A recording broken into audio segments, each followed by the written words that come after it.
Thank you, Madam Speaker. You know, life seems to be getting harder here in Manitoba. It's getting harder and harder for many to make ends meet. You know, hydro bills are going up, and the Premier is floating the idea of a healthcare tax. What's more, job losses are looming. Government documents reveal that there could be 1,500 jobs lost in the North in the next 2 to 3 years. That's 1,500 jobs lost. And I would table these documents so the Premier is familiar with them.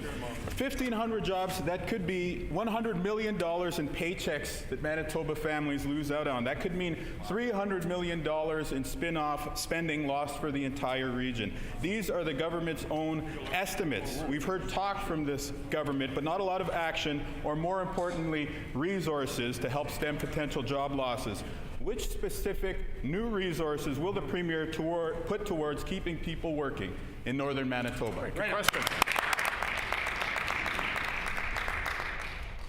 The Honourable First Minister. Well, Madam Speaker, we believe on this side of the House that the Golden Boy looks north for a reason. We're excited about the North. We're excited about its future, and we've known about the challenges, as did the members opposite when they were part of the previous government, for a long time.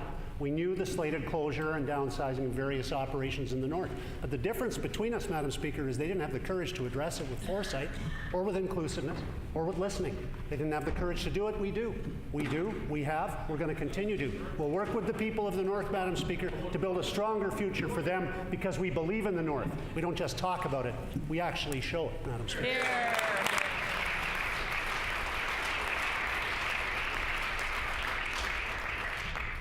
The Honourable Leader of the Official Opposition on a supplementary question.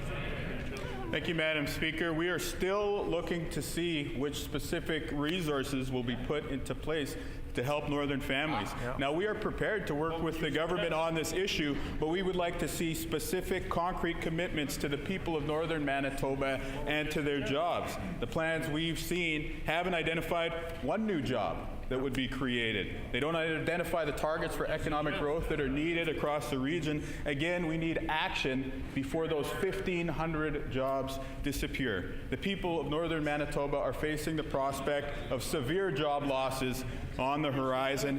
It's not our view. Those are the facts that the government left out of their report.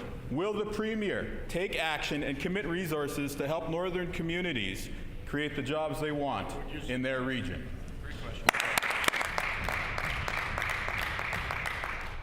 The Honourable First Minister. Well, Madam Speaker, they never had a plan for the North. That's what the community members told us as we traveled the North, as we were building our plan, working with Northerners. They said there was never any demonstration of any economic plan for the North. And Madam Speaker, that reinforces the reality of what we saw from this government in its dying days. What was their trip to the North about? Well, their trip to the PAW, for example, Madam Speaker, wasn't to create jobs there. It was to promise that they'd get jobs if they voted the right way in the next election. Manitoba's Northerners don't deserve to be treated that way. They don't deserve to be treated that way, Madam Speaker, and they voted accordingly in the last election in Kiwatinock, and they'll vote accordingly in the next election in a different way, too, because they're tired of being taken for granted by governments. This government doesn't take them for granted. The previous government sure as heck did, Madam Speaker. Here.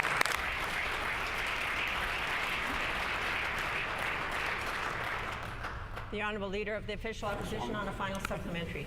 Thanks again, Madam Speaker. To create the jobs of tomorrow, people in northern Manitoba need broadband access. This infrastructure investment is critical. The next generation of entrepreneurs will bring their products to market online, whether they're in the PAW or in Puckatawagan, if they have broadband. The next generation of tradespeople can be trained online, whether in Brochet or Gillam, if they have broadband. And the next wave of leaders are teaching themselves about the world on YouTube, so we ought to help them get better broadband access. Investments in broadband technology are key to the development of the North, including on First Nations. We know the federal government is prepared to partner. There are dollars on the table that could make an impact right now. What we need is for this Premier to step up. Will the Premier make broadband infrastructure investment a real priority and partner to help create northern jobs? The Honourable First Minister. As I recall, Madam Speaker, it was the previous administration that had such a problem with communication internally, they staged a historic rebellion against each other. They cared so little about communication around this province that they allowed our emergency communications network to deteriorate to the point, Madam Speaker, where operators within our government trying to connect ambulance workers, police workers, frontline healthcare professionals had to buy spare parts on eBay.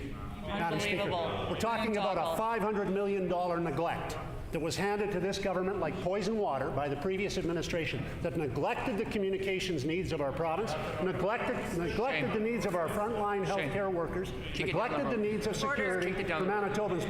Madam Speaker, if they can't take the most responsible, if they can't take the top priority, the greatest responsibility of government seriously, which is to protect the security of people who are in jeopardy, how can they be trusted with any other issue? Here, here.